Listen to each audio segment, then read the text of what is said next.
بسم اللہ الرحمن الرحیم۔ اقبال کا خصوصی مطالعہ کے لیکچر نمبر 19 میں ہمارا آج کا عنوان ہے نظم شکوہ۔ اردو آن لائن سے آج سے ہم اقبال کی طویل نظموں کا سلسلہ شروع کر رہے ہیں۔ آج آپ نظم شکوہ پڑھیں گے، اس کے بعد جوابی شکوہ ہے، خضر راہ ہے، شمع اور شاعر ہے، ساقی نامہ ہے، مسجد قرطبہ ہے، ابلیس کی مجلس شورا ہے۔ یہ 6 یا 7 طویل نظمیں جو اقبال کی ہیں، اس سلسلے میں ہم ان کا مطالعہ کریں گے۔ فکر اقبال میں ان نظموں کی کہ جنہیں طویل نظمیں کہا جاتا ہے بہت زیادہ اہمیت ہے، بلکہ بعض نقادوں نے یہاں تک کہا ہے کہ اقبال کی اور شاعری اگر نہ پڑھی جائے، یہ 7-8 جو طویل نظمیں ہیں ان کو ہی اگر پڑھ لیا جائے تو بڑی حد تک اقبال کی فکر سے شناسائی حاصل ہو جاتی ہے۔ تو آج سے ہم انہی نظموں کا سلسلہ شروع کر رہے ہیں۔ یہ تمام نظمیں اقبال نے مخصوص حالات سے متاثر ہو کر لکھی ہیں۔ اپنے دور میں جو دنیا کے حالات تھے، امت مسلموں کے جو حالات تھے، ہندوستان کے اور ہندوستان کے مسلمانوں کے بالخصوص جو حالات تھے، ان حالات اور واقعات سے متاثر ہو کر اقبال نے یہ نظم تحریر کی ہیں۔ ان میں سے ہر ایک نظم کا اس زمانے کے جو حالات ہیں ان کے حوالے سے ہم اس کا پس منظر بھی دیکھیں گے۔ تو سب سے پہلے ہم نظم شکوہ کو لیتے ہیں اور ہم نظم شکوہ کا تعارف شروع کرتے ہیں۔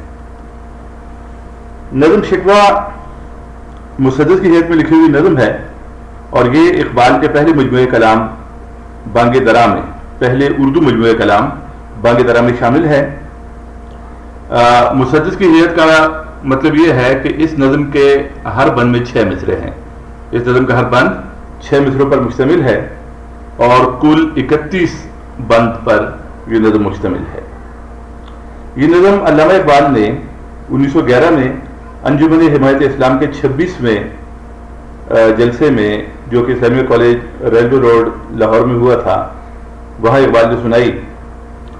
انجمن حمایت اسلام لاہور میں ایک ادارہ تھا، ایک انجمن تھی مسلمانوں کی، اور اس انجمن کے جو جلسے ہوتے تھے، یہ ابھی جو میں نے نام لیے ہیں ان میں سے بیشتر جو طویل نظمیں ہیں وہ اقبال نے انجمن حمایت اسلام کے جلسوں میں سنائی ہیں۔ اور جب اقبال اپنی نظم سناتے تھے تو انجمن حمایت اسلام کے جلسے میں ہزاروں کی تعداد میں لوگ ان کی نظم سننے کے لیے آتے تھے اور پورے مجمع پر ایک رقت کی کیفیت اور ایک جذباتی منظر ہوتا تھا۔ اقبال کی نظم اس والہانہ انداز میں لوگ اسے سنتے تھے، اور چونکہ اس نظم میں مسلمانوں کے حالات، مسلمانوں کے درد، مسلمانوں کی پریشانیاں اور ان کے مسائل جو تھے ان کا عکس دکھائی دیتا تھا۔ اس سے قبل بھی اقبال نے نالے یتیم، یتیم کا خطاب، ہلال عید سے، ابر گوہر بار، تصویر درد، بہت سی نظمیں سن 1900 سے لے کر 1905 تک انجمن حمایت اسلام کے جلسوں میں سنائی تھی۔ 1905 میں اقبال اعلیٰ تعلیم کے لیے یورپ گئے، 1908 میں واپس آئے اور اس کے بعد یہ نظم شکوہ انہوں نے انجمن حمایت اسلام کے جلسے میں سنائی۔ اس نظم کا پس منظر دیکھا جائے تو وہ یہ ہے کہ 1911 میں سلطنت عثمانیہ کے بہت سے علاقے براہ راست برطانوی تسلط میں تھے۔ ایران پر بھی عملاً روس، برطانیہ اور جرمنی کا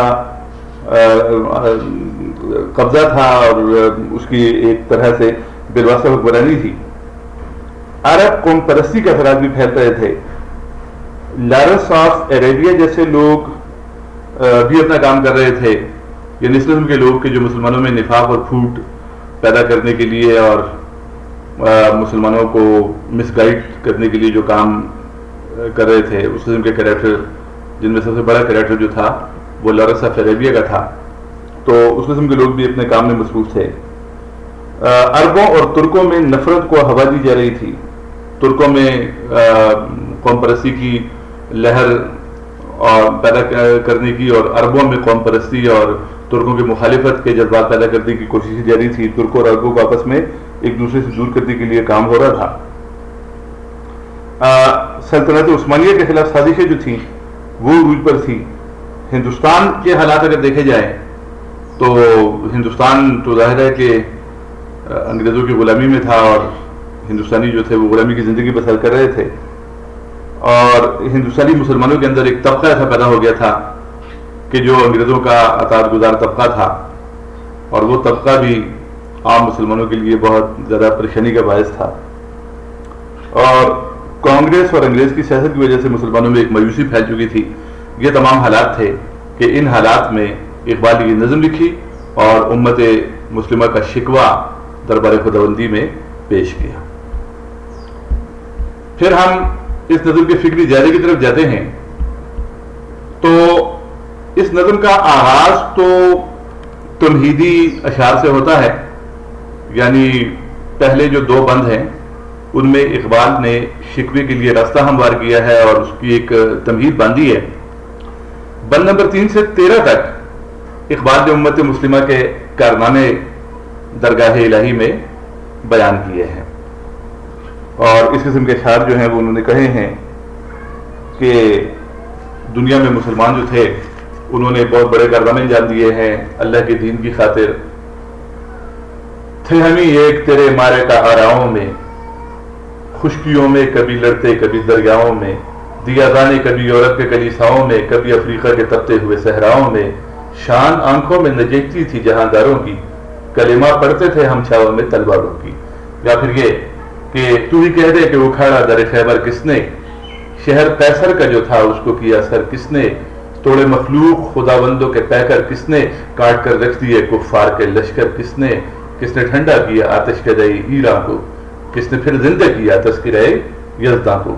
یا پھر یہ دیکھیں کہ دشت و دشت ہیں دریا بھی نہ چھوڑے ہم نے، بحر ظلمات میں دوڑا دیے گھوڑے ہم نے، اس قسم کے اشعار۔ اور یہ بند بھی آپ دیکھ لیں کہ صفحہ دہر سے باطل کو مٹایا کس نے، نوئے انسان کو غلامی سے چھڑایا کس نے، تیرے کعبے کو جبینوں سے بسایا کس نے، تیرے قرآن کو سینوں سے لگایا کس نے۔ یعنی امت مسلمہ کے مسلمانوں کے جو ماضی کے جو کارنامے ہیں وہ اقبال نے درگاہ خداوندی میں پیش کیے ہیں، بند نمبر 3 سے 13 تک۔ اس کے بعد اللہ تعالیٰ کی ذات سے شکوہ کیا ہے اقبال نے۔ شکوے کا آغاز جو ہوتا ہے وہ 13ویں بند کے بعد بند نمبر 14 میں ہوتا ہے۔ مسلمانوں کے کارنامے گنوانے کے بعد اقبال درگاہ خداوندی میں جب شکوہ شروع کرتے ہیں تو کہتے ہیں کہ رحمتیں ہیں تیری اغیار کے کاشانوں پر، برق گرتی ہے تو بیچارے مسلمانوں پر۔ اور وہ یہ بھی کہتے ہیں کہ یہ شکایت نہیں ہے ان کے خزانے معمور، نہیں محفل میں جنہیں بات بھی کرنے کا شعور، قہر تو یہ ہے کہ کافر کو ملے حور و قصور، اور بیچارے مسلمان کو فقط وعدے حور، اب وہ الطاف نہیں ہم پہ عنایات نہیں، بات یہ کیا ہے کہ پہلی سی مدارات نہیں۔ اللہ کے حضور شکوہ کیا ہے کہ مسلمانوں کی حالت اب ویسی نہیں رہی کہ جیسی پہلے تھی۔ یہ بند نمبر 14 سے 26 تک شکوہ بھی ہے اور مسلمانوں کی جو حالت زار ہے اس کو بڑی تفصیل کے ساتھ اقبال نے بیان کیا ہے۔ کیوں مسلمانوں میں ہے دولت دنیا نایاب، تیری قدرت تو ہے وہ جس کی نہ ہے حد نہ حساب، تو جو چاہے تو اٹھے سینے صحرا سے ہوا، رہروے دشت ہو سیلی زدے موج سراب، تانے اغیار ہے رسوائی ہے ناداری ہے، کیا تیرے نام پہ مرنے کا عوض خواری ہے۔ اس میں بھی خیال کہ ہم تیرے نام پہ مرنے والے ہیں اور خواری ہمارے مقدر میں لکھ دی گئی ہے۔ اور اس طرح یہ صورتحال جب وہ بیان کرتے ہیں اور اس کے بعد جب وہ آخر میں پہنچتے ہیں تو امت کے لیے دعا مانگتے ہیں۔ آخری جو بند ہے وہ دعائیہ بند ہیں اور ان میں اقبال نے امت مسلمہ کے لیے دعائیں مانگی ہیں۔ مشکل امت مرحوم کی آساں کر دے، مورد مایا کو ہمدوش سلیماں کر دے، جن سے نایاب محبت کو پھر ارضا کر دے، ان کے دیر نشینوں کو مسلمان کر دے۔ تو امت مسلمہ کے حق میں اقبال نے دعائیں مانگی ہیں۔ تو یہ چند مطالب اس نظم کے تھے۔ اس کے بعد جب آپ آگے جاتے ہیں تو فنی محاسن اگر ہم دیکھیں تو اس نظم کے جو فنی محاسن ہیں ان میں سب سے پہلے لہجے کا تنوع ہے، یعنی کہیں پر عاجزی کا لہجہ ہے، ظاہر ہے کہ اللہ کے حضور فریاد ہو رہی ہے، شکوہ ہو رہا ہے، تو عاجزی کا لہجہ بھی کہیں سامنے آتا ہے، کہیں جوش سامنے آتا ہے، کہیں تلخی آ جاتی ہے، لہجے میں، کہیں تعصف یعنی افسوس یا غم یا سوز و گداز کی کیفیت پیدا ہو جاتی ہے، کہیں مایوسی کی کیفیت آ جاتی ہے۔ اس کے بعد دوسری جو فنی خصوصیت ہے، فنی خوبی ہے، وہ تغزل ہے، یعنی تاثیر بھی ہے، ایمائیت بھی ہے، اشاروں کنایوں میں بات کرنا، زبان کی نرمی بھی ہے، سوز و گداز بھی ہے، تمام جو تغزل کی خصوصیات ہیں وہ ہمیں دکھائی دیتی ہیں۔ اس کے بعد ایجاز و اختصار ہے۔ ایجاز و اختصار سے مراد یہ ہے کہ شاعر ایک بڑی بات کم لفظوں میں اس طرح کر دے کہ پوری بات کا ابلاغ ہو جائے اور لفظ جو ہیں وہ کم استعمال ہوں۔ تو اس کی بھی بہت سی مثالیں ہمیں اس نظم میں ملتی ہیں۔ مثلاً اقبال نے ایک ایک مصرے میں مسلمانوں کے ایک ایک کارنامے کو اور ایک بہت بڑے واقعے کو اقبال نے ایک ہی مصرے میں بیان کر دیا ہے۔ دیں اذانے کبھی یورپ کے کلیساؤں میں، اس پہ آپ غور کریں، اس مصرے کو آپ دیکھیں کہ پہلے ظلمات میں دوڑا لیے گھوڑے ہم نے، پھر یہ آپ دیکھیں کہ تو ہی کہہ دے کہ اکھاڑا در خیبر کس نے۔ اب یہ تین مصرے جو ہم نے پڑھے ہیں، ان تینوں مصروں میں تین بہت عظیم الشان جو مسلمانوں کی تاریخ کے واقعات ہیں وہ ان کی طرف اشارہ اقبال نے کر دیا ہے، تو یہ ایجاز و اختصار ہے۔ پھر صنعت گری، اس میں صنعت تعداد ہے، صنعت مراعات النظیر ہے، بہت سی صنعتیں اقبال نے استعمال کی ہیں۔ جب آپ اس نظم کا باقاعدہ خود مطالعہ کریں تو اس میں آپ یہ بھی دیکھیں کہ اس میں کون کون سی صنعتیں استعمال ہوئی ہیں۔ پھر تشبیہات و استعارات کا کمال بھی اس نظم میں ہمیں دکھائی دیتا ہے، اور اس نظم کی ایک اہم خوبی جو ہے وہ امیجری ہے، یعنی محاکات نگاری جس کو کہا جاتا ہے یا پیکر تراشی جس کو کہا جاتا ہے۔ اقبال نے امیجری کی یا منظرکشی کی بھی بہترین مثالیں پیش کی ہیں اس نظم میں۔ اس کے بعد تراجم کے حوالے سے یہ ہے کہ چونکہ اقبال کی نظم بہت اہم تھی تو انگریزی میں، جرمن زبان میں، عربی میں، فارسی میں، بنگالی میں، پنجابی، پشتو اور دنیا کی کئی زبانوں میں اس نظم کے تراجم ہو چکے ہیں۔ اور تراجم کے علاوہ زرار احمد کاظمی جو اس دور کے ایک بہت بڑے مصور اور آرٹسٹ تھے، انہوں نے مصور نسخہ بھی اس نظم کا تیار کیا اور وہ اقبال کی خدمت میں پیش کیا، جسے اقبال نے بہت زیادہ پسند کیا۔ اس کے بعد آتا ہے نقادوں کی آراء۔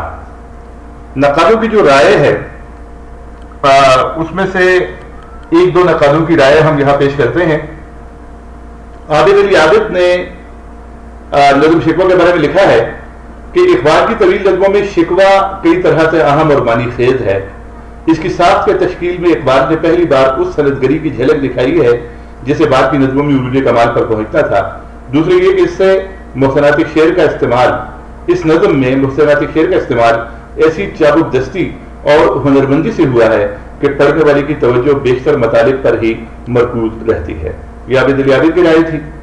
اور سلیم احمد نے اپنی کتاب اقبال ایک شاعر میں لکھا ہے کہ ایک طرف ان کا عقیدہ ہے، یعنی مسلمانوں کا عقیدہ ہے کہ وہ خدا اور اس کے محبوب کی سب سے چہیتی امت ہے اور اس لیے خدا کی ساری نعمتوں کی سزاوار، اور دوسری طرف یہ ناقابل تردید حقیقت ہے کہ اس کا کمال زوال ہو چکا ہے عقیدے اور حقیقت کے اس ٹکراؤ سے۔ یعنی عقیدہ تو یہ ہے کہ ہم اللہ کی چہیتی امت ہے اور حقیقت یہ ہے کہ ہم زوال کا شکار ہے۔ تو سلیم احمد لکھتے ہیں کہ عقیدے اور حقیقت کے اس ٹکراؤ سے مسلمانوں کو مخصوص علمیہ پیدا ہوتا ہے جو شکوہ کا موضوع ہے۔ اور یہاں ہم ماہر القادری کا ایک شعر بھی پڑھتے ہیں۔ ماہر القادری نے اسی نظم کے بارے میں کہا ہے کہ ایک نئی طرز نئے باب کا آغاز کیا، ایک نئی طرز نئے باب کا آغاز کیا، شکوہ اللہ کا اللہ سے بسر ناز کیا۔ تو یہ ماہر القادری کی رائے ہے کہ جو انہوں نے شعر میں پیش کی ہے اس نظم کے بارے میں۔ اللہ حافظ۔